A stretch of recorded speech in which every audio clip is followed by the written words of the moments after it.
The reason why Jesus took them all the way to that point was because he wanted to disclose a great secret.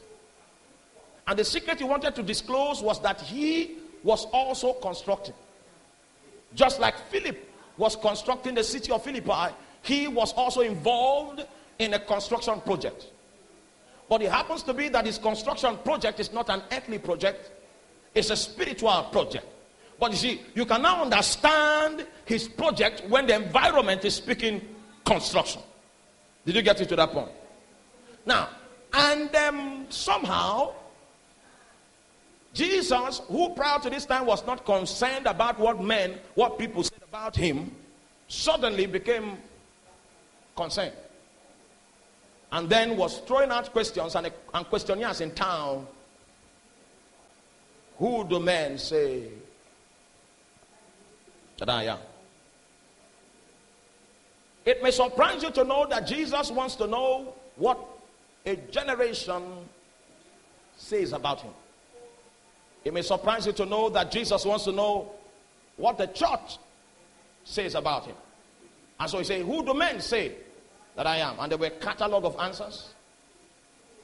I realized that Jesus did not say correct or wrong.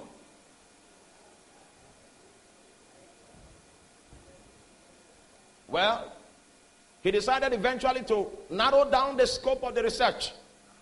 He said, who do you say that I am? Now, we are trying, the focus of our emphasis is discovering the real Jesus.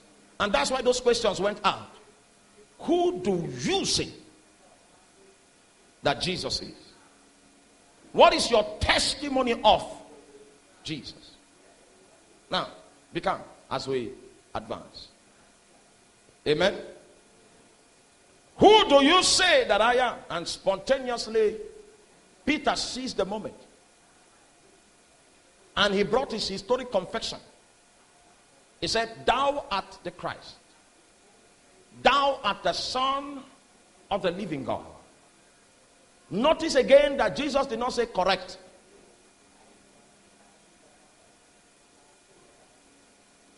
Did he say so? Correct. This is the answer I've been looking for.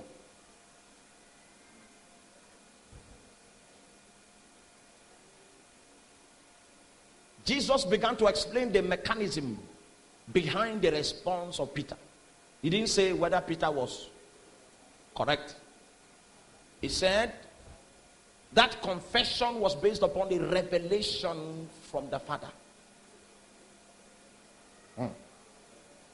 That is to say that there is no possibility of knowing Jesus outside of revelation. In fact, the disciples that were with Jesus for 3.5 years, I know that you would want to be one of them. Maybe for 20 days you will switch positions with Peter, so that you have the privilege to put your pillow close to the head of Jesus, at least for 20 days. What a great wonder.